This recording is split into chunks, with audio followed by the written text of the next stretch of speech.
श्री स्वामी समर्थ. आजच्या कथेत तुमचे स्वागत आहे. जे मी तुम्हाला सांगणार आहे ते शांतपणे ऐकावे. ही कथा अतिशय महत्त्वपूर्ण कथा आहे. जो कोणी ही कथा मनापासून ऐकत आहे त्यांच्या घरात कधीही संकट येणार नाही. त्यांच्या घरात सदैव सुख शांती नांदेल. त्यांच्या घरात देवी लक्ष्मी सदैव विराजमान असेल.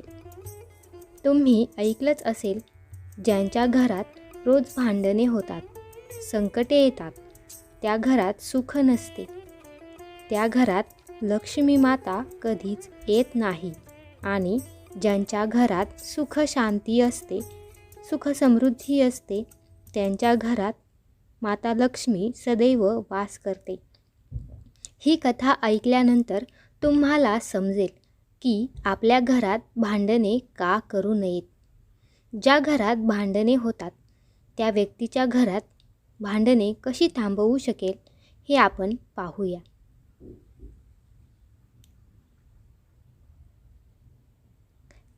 कारण घरात सुख शांती असणे महत्त्वाचे आहे. कारण जिथे सुख शांती नसते तिथे माता लक्ष्मी कधीच वास करत नाही. जिथे संकटे येतात, नेहमी भांडणे होतात, तिथे माता लक्ष्मी कधीही वास करू शकत नाही. तिथे फक्त दारिद्र्य वास करते. असे असल्यास ही कथा पूर्ण ऐका. आणि तुम्ही स्वामी भक्त असाल तर अशक्य ही शक्य करतील स्वामी असे टाईप करा. ही कथा तुम्हाला तुमच्या आयुष्यात खूप काही शिकवेल. ही एक अतिशय माहितीपूर्वक कथा आहे. मोर आणि मोरणीची ही कथा शेवटपर्यंत ऐकावी ही नम्र विनंती करते. भाग्यवंत ठराल. आणि चॅनेलला सबस्क्राईब करायला विसरू नका. चला तर मग कथेला सुरुवात करूया. मोर आणि एक मोरणी एका घनदाट जंगलात राहत होती. ते दोघे जंगलात खूप आनंदाने राहत होते. एके दिवशी मोरणी मोराला म्हणते की आपण या जंगलातून निघून जावे असे मला वाटते. आपल्या कुळातील लोक जिथे राहतात तिथे आपण राहूया. जिथे अनेक मोर असेल तिथे आपण जायला हवे. तेव्हा मोर मोरणीला म्हणतो, तिकडे गेलो तर रोज भांडणे होतील. आपण दोघेही इथे जंगलात एवढ्या शांततेत राहत आहोत, तिकडे जायची काय आवश्यकता नाही. पण जेव्हा मोरणीचा आग्रह असतो तेव्हा मोरही तयार होतो. मोराच्या सांगण्यानुसार दोघेही एका शहरात उडून जायचे ठरवतात. ज्या नगरीत मोर आणि मोरणी गेले त्या नगराच्या राजाला पशुपक्ष्यांची भाषा चांगलीच समजत होती. त्या राजाने पशुपक्ष्याच्या भाषेचा अभ्यास केला होता.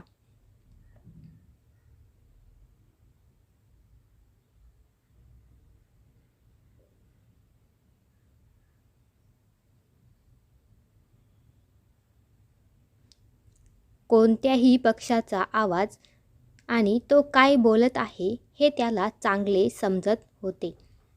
मोर आणि मोरणी दोघेही एकाच शहरात येतात. आणि ही एका दिवसाची गोष्ट आहे. राजा आपल्या राणीला म्हणतो की त्याला खूप जोरात भूक लागली आहे. तुम्ही मला काहीतरी अन्न खायला द्या. राजाची राणी 36 प्रकारचे अन्न तयार करते आणि एका हातात पाण्याचा ग्लास आणि दुसऱ्या हातात ताट घेऊन राजाजवळ जाते. राणीने राजाचा जवळ ताट ठेवताच भाताचा तुकडा खाली पडतो. काही मुंग्या तिथे फिरत होत्या. मग एक मुंगी तांदळाचे तुकडे घेऊन तिथून निघू लागली. राजा बसून हे सर्व घटना पाहत होता.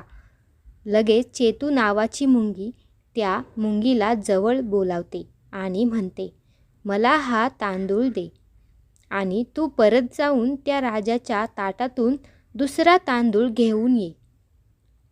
राजा त्यांचे म्हणणे पूर्ण ऐकत होता. त्याला प्रत्येक पशुपक्ष्याची भाषा समजत होती. राजा तिथेच बसून सर्व काही पाहत होता. अंगी तेव्हा मुंगी चेतूला सांगत असते, मी तिकडे जाऊन तांदूळ घेऊन येऊ शकत नाही. राजाला जर ही गोष्ट कळली तर तो मला मारून टाकेल. मग चेतू मुंगीला जायला सांगते आणि म्हणते की राजाला ही गोष्ट अजिबात कळणार नाही. मुंगी पुन्हा एकदा जाण्याचा प्रयत्न करते, पण नंतर अर्ध्यावरूनच परत येते आणि घाबरून म्हणते, मी नाही जाणार, मला खूप भीती वाटत आहे. कदाचित राजाला कळेल आणि तो मला मारून टाकेल. राजा त्या दोघांकडे बघत होता. राजाला त्यांचे बोलणे समजत होते. हे चेतूच्या लक्षात आले. चेतू मुंगीला म्हणते, बघ, राजाला समजत आहे की आपण काय म्हणत आहे. राजाने आपले सर्व बोलणे ऐकले आहे, म्हणूनच तो आपल्याकडे पाहत आहे. चेतू मुंगीला सांगते, जर राजाने आपले बोलणे ऐकले असेल आणि त्याने हे बोलणे इतर कोणाला सांगितले तर त्या क्षणी तो दगड होईल. राजा चेतू आणि त्या मुंगीचे बोलणे नीट लक्षपूर्वक ऐकतो आणि हे ऐकून राजा जोरजोरात हसायला लागतो. मग राजाची राणी स्वयंपाकघरातून बाहेर येते. स्वयंपाकघरातून बाहेर येतात राजा तिच्याकडे बघून हसायला लागतो. राजाला हसताना पाहून राणी विचार करू लागते की कदाचित माझ्याकडून काहीतरी चूक झाली असेल, म्हणूनच राजा हसत आहे. आणि राजाकडे येते आणि म्हणते, राजा, मी काही पाप केले आहे का? किंवा माझ्याकडून काही चूक झाली आहे का? तुम्ही माझ्याकडे पाहून का हसत आहे? माझं काही चुकलं का? राजा राणीला म्हणतो, नाही, असं काहीच नाही, मी फक्त सहजच हसत आहे. परंतु राणी खूप आग्रह करू लागते आणि ती म्हणू लागली, तुम्ही का हसत आहे ते मला सांगावेच लागेल.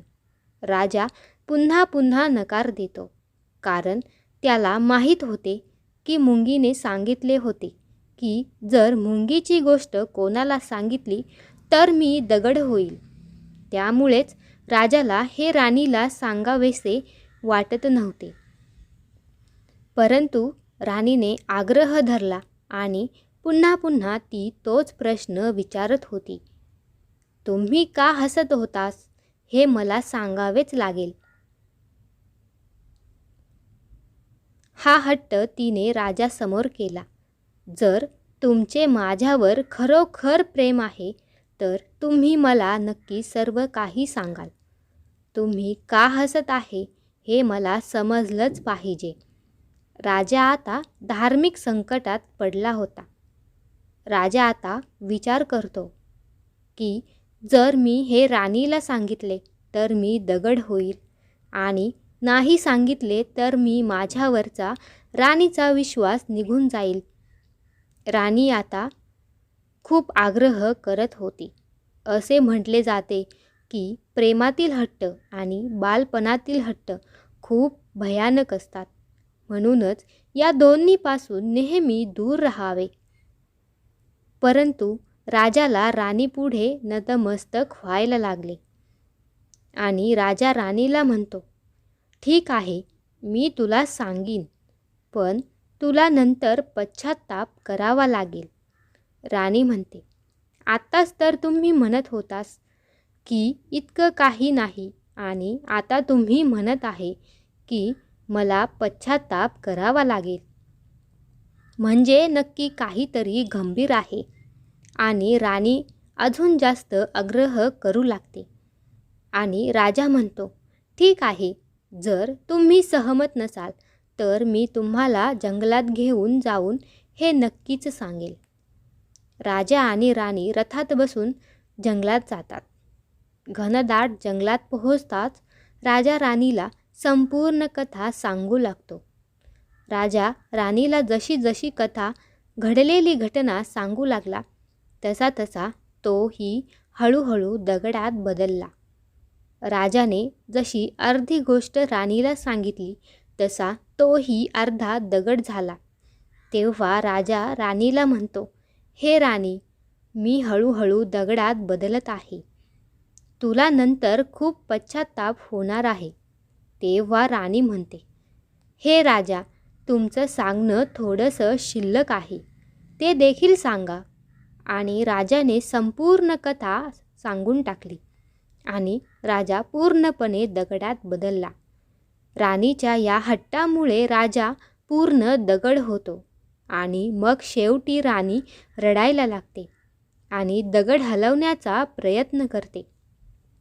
परंतु जड दगड हलणार तरी कसा? राजा आता दगड झाला होता.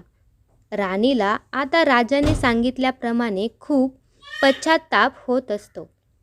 राणी दगडाजवळ जाऊन खूप रडते, छाती मारते आणि मदतीसाठी एखाद्या प्राण्याला आवाहन करते. हा सगळा किस्सा मोर आणि मोरनी खूप छान प्रकारे बघत असतात. हे सर्व स्वतःच्या डोळ्यांनी त्यांनी पाहिले होते. राणीचा हा आरडाओरडा पाहून मोर आणि मोरणीला दया येते. मोर मोरणीला म्हणतो, अति केले की असेच होते. प्रिये, आपण ते आपल्या झोपडीत किती आनंदी होतो, पण तू माझं ऐकलं नाही आणि आता आपण शहरात आलो. मोरनी मोराला सांगते की राणीला वाईट वाटत आहे. आपण त्यांची मदत केली पाहिजे कारण ती खूप ओरडत आहे. आपण त्यांना फारशी मदत करू शकत नाही, परंतु किमान त्यांना धीर तरी देऊ शकतो. याचा अर्थ आपण असं करून त्यांना थोडा तरी विश्वास देऊ शकतो. असा विचार करून मोर आणि मोरनी राणीकडे जातात आणि तिला सांगतात, राणीसाहेब, जे काही झाले ते चुकीचे होते, परंतु कृपया धीर धरा आणि स्वतःवर ताबा ठेवा. संपूर्ण राज्य तुमच्या मागे आहे. राजा दगडाचा झाला आहे. आता तुम्हाला तुमचा राज्यकारभार सांभाळायचा आहे. राणी मोराचे म्हणणे ऐकून घेते आणि म्हणते, मोर आणि मोरनी, मी स्वतःवर नियंत्रण कसे ठेवू? कारण आता माझा संसार उद्ध्वस्त झाला आहे. कारण माझा पतिदेव दगडाचा झाला आणि आता मी ही काय करू? राणीचे हे शब्द ऐकून मोराने पुढील प्रश्न केला, राजा दगड कसा झाला? राजा तर माणूस होता, तो चांगला होता, परंतु तो दगडाचा कसा बनला? राजाने राणीला जे मुंगीबद्दलचे सांगितले होते तेच राणी सांगू लागते. राणी मोर आणि मोरणीला एकच गोष्ट सांगू लागते. ती देखील मुंगीने सांगितल्याप्रमाणे राणी हळूहळू दगडात बदलते आणि जेव्हा राणीचे दगडात रूपांतर होते तेव्हा मोर आणि मोरनी खूप घाबरले जातात. राजा तर आधीच दगडात बदलला होता, आता दोघेही दगडाचे होतात. तेव्हा मोर आणि मोरनी खूप काळजी करू लागतात. दुसरीकडे मोर आणि मोरनी खूप दुःखी होतात. संकट आपल्यावर देखील उद्भवू शकतं याची त्यांना काळजी वाटू लागते. कारण याच मुंग्यांच्या बोलण्याने राजाही दगड झाला आणि राणीही दगड झाली. मोर मोरणीला सांगतो की आता आपल्यालाही धोका आहे, कारण महिलांनो, तुमच्यापासून काहीही लपलेले नाही. तेव्हा मोरनी मोराला म्हणते की आपण इथून दूर निघून जाऊया. तेव्हा मोर मोरणीला सांगतो, अरे, दूर जाऊन काय उपयोग? संकट आपल्याला पृथ्वीच्या कोणत्याही कोपऱ्यात सोडणार नाही. हा धोका आपल्याला कायम राहील.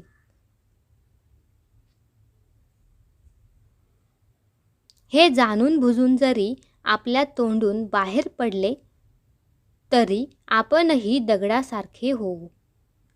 मोरनी आणि मोर हे पाहून खूप दुःखी होतात, खूप चिंताग्रस्त होतात. हे दुःख त्यांना रात्रंदिवस खात असते. असा विचार करून ते शांतपणे जेवत देखील नाही, ते झोपतही नाही. ही वेदना त्यांना रात्रंदिवस सतावत असते. त्यांच्या तोंडून ही गोष्ट बाहेर पडली तर ते दगड होतील याची त्यांना भीती वाटते. मोर मोरणीला म्हणतो, चुकूनही ही गोष्ट आपल्या तोंडातून निघाली नाही पाहिजे, नाहीतर आपण दोघे नवरा बायको दगड होऊ.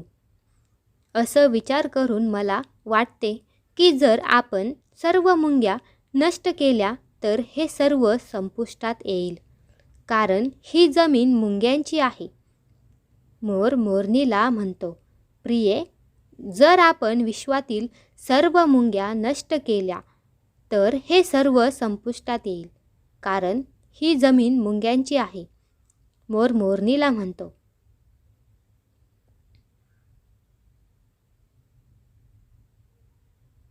मोर आणि मोरणीने हे मान्य केले आणि सर्व मुंग्यांना मारून खाण्यास सुरुवात केली. मोर मोरणीची इतकी दहशत पसरली होती की सर्व मुंग्या घाबरल्या आणि त्यांनी जमिनीखाली खड्डा खोदून लपून बसायला सुरुवात केली. मोर आणि मोरणी एवढी पाळत ठेवत होते की त्यांना मुंगी दिसली ते लगेच पकडत होते आणि खात होते. मोर आणि मोरणीच्या या दहशतीमुळे एकही मुंगी बाहेर पडत नव्हती. सर्व मुंग्या जमिनीखाली छिद्र करतात आणि जमिनीतच बसतात. बराच वेळ निघून गेल्यावर मुंग्यांना भूक लागली, कारण छिद्रात अन्न मिळत नाही, बाहेर मिळते. मुंगी अन्न घेण्यासाठी बाहेर पडतात आणि मोर त्यांना पकडत असे. शेवटी मुंगी अन्नासाठी आसुसलेली चेतू आणि मुंगी वारुळातच म्हणजे जमिनीच्या आतमध्ये भगवान श्रीहरी विष्णूंचे भजन गाऊ लागले. भक्ती करत असताना आपण कुठे आहोत आणि कुठे नाही हेही त्यांना कळत नव्हते. चेतू आणि मुंगी कठोर तपश्चर्येत मग्न झाले होते. शेवटी श्रीहरी विष्णू त्यांना दर्शन देतात आणि भगवान विष्णू म्हणतात, मुंगी आणि चेतू, तुम्ही काळजी करणे बंद करा. तुम्हाला जे हवे आहे ते तुम्ही मागू शकता. आम्ही तुमच्या भक्तीवर प्रसन्न झालो आहोत, कारण चेतू आणि मुंगीने अखंड भक्ती केली होती. त्यांनी पाणी देखील पिले नव्हते. त्यामुळे भगवान विष्णू खूप आनंदी झाले आणि म्हणाले, तुम्हाला जे हवे ते तुम्ही मागू शकता. तुमच्या भक्तीने आम्हाला खूप आनंद झाला आहे. दुसरीकडे चेतू आणि मुंगी किती दिवस भुकेने तहानलेले होते. कुणास ठाऊक, दोघेही एकच सांगतात, हे परमेश्वरा, जर तुम्हाला आम्हाला वरदान द्यायचेच असेल तर आमच्या पोटाला गाठ बांधा, म्हणजे आम्हाला भूकच लागणार नाही, तर बाहेर जाण्याचा प्रश्न येणार नाही आणि आम्हाला मोर देखील खाणार नाही. म्हणूनच त्यांनी विष्णूंना विचारले की हे परमेश्वरा, आमच्या पोटात एक गाठ तुम्ही घालू शकता का?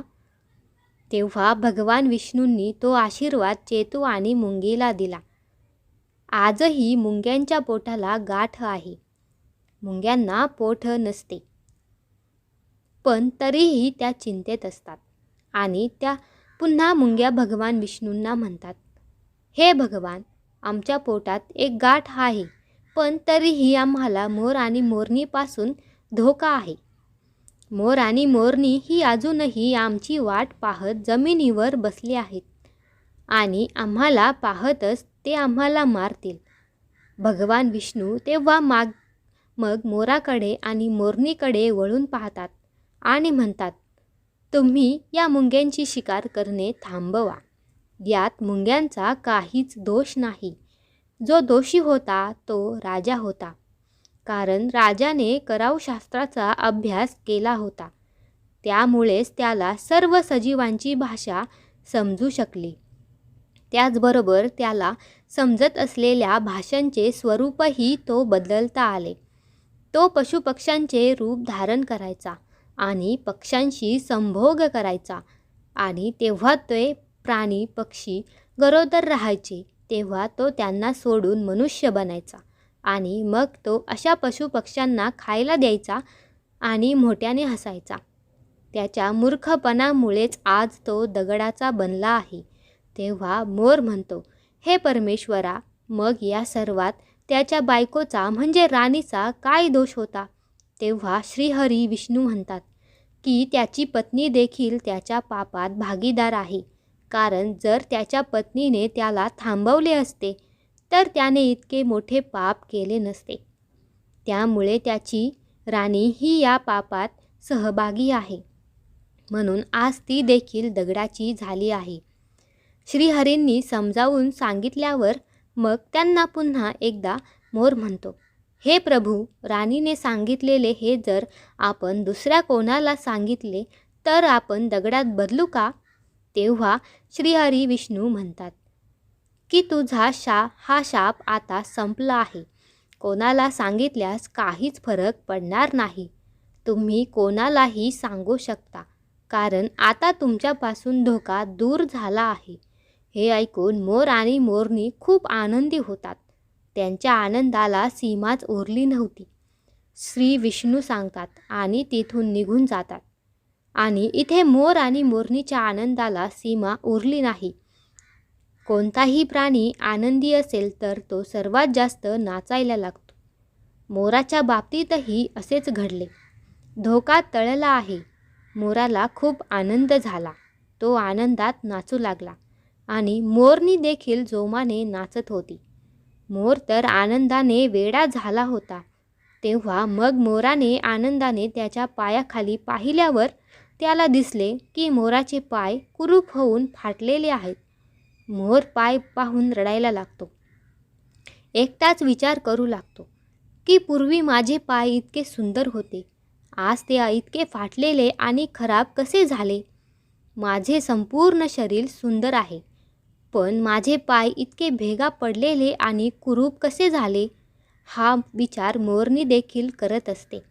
मोरणीचे आणि मोराचे पाय फाटण्याचे कारण म्हणजे त्याने खूप मुंग्या मारून खाल्ल्या होत्या आणि मोरणीनेही खाल्ल्या होत्या. त्यामुळेच त्यांचे पाय फाटलेले होते. आजही एखाद्या व्यक्तीने मुंगी खाल्ल्यास त्यांच्या अंगावर लहान पुरळ उठतात. जर तुम्ही खूप मुंग्या खाल्ल्या तर तुमचे शरीरही फाटू लागते. साप आपली कातडी का सोडतो? कारण साप मुंग्यांना खातो आणि त्यामुळेच त्याचे शरीर फुटून वेगळे होते. तसेच मोराचे पाय फाटल्याने ते कुरूप झाले. त्यामुळे त्याच्या पायाकडे पाहून मोरणी आणि मोर जोरजोरात रडू लागले. मोरणी मोराला धीर देत होती आणि म्हणत होती, जे झालं ते झालं, रडून काय होणार? मोर मोठ्या मोठ्याने नाचत होता आणि रडत होता. त्यामुळे त्याच्या डोळ्यातून अश्रू वाहत होते. मोरणी मोराला थांबवण्याचा प्रयत्न करत होती आणि त्याचे अश्रू खाली पडण्यापासून थांबवत होती, परंतु ती थांबवू शकत नव्हती. मोरणीला हात नसतो. ती मोराच्या डोळ्यातील प्रत्येक थेंब चोचीने उचलते आणि तोंडात ठेवण्याचा प्रयत्न करते. पण कितीही तोंडात ठेवले तरीही तो थेंब मोरणीच्या पोटात जातो. अशा रीतीने प्रत्येक वेळी मोराचे अश्रू आपल्या तोंडात ठेवून ती पोटात घालत असते. हे मोराला आवडत असे आणि मोर जोरजोरात नाचत असे आणि रडायचं काही थांबवत नसे. मोराचे अश्रू आणि मोरणीचे प्रेम पाहून भगवान श्रीहरी पुन्हा प्रकट होतात आणि मोराला आणि मोरणीला आशीर्वाद देतात आणि म्हणतात की तुमचे प्रेम असेच कायम राहावे. भगवान विष्णू म्हणतात की या आशीर्वादाला तुम्ही वरदान समजा किंवा मग शाप समजा. त्यामुळे मोर कधीही संभोग करू शकत नाही. कारण जेव्हा मोर नाचतो तेव्हा त्याच्या डोळ्यातून अश्रू पडतात आणि ते अश्रू मोरनी शोषून घेते आणि या अश्रूमुळे मोरनी गर्भवती होते. भगवान श्रीहरी मोर आणि मोरणीला आशीर्वाद देतात आणि म्हणतात की तुझी भक्ती धन्य आहे आणि तू देखील धन्य आहेस. एक वेळ अशी येईल जेव्हा तुमचा पंख मुकुट म्हणून परिधान केला जाईल. म्हणूनच असे म्हणतात की श्रीहरी जेव्हा श्रीकृष्णाच्या रूपात पृथ्वीवर येतात तेव्हा ते आपल्या मुखवटात मोरपंख धारण करतात. प्रेमळ स्वामी भक्तांनो, आजची सुंदर कथा इथे संपली आहे. या कथेत एवढेच आहे आणि आम्हाला आशा आहे की तुम्ही या कथेतून बरेच काही शिकला असाल. तुम्हाला आजची कथा कशी वाटली हे नक्की आम्हाला कमेंट करून सांगा आणि स्वामी आवड या चॅनेलला सबस्क्राईब करा. तसेच कमेंट बॉक्समध्ये श्री स्वामी समर्थ नावाचा जयघोष करायला विसरू नका. स्वामी तुमची इच्छा पूर्ण करो ही स्वामी महाराजांच्या चरणी मनापासून प्रार्थना. श्री स्वामी समर्थ. जय जय स्वामी समर्थ. धन्यवाद.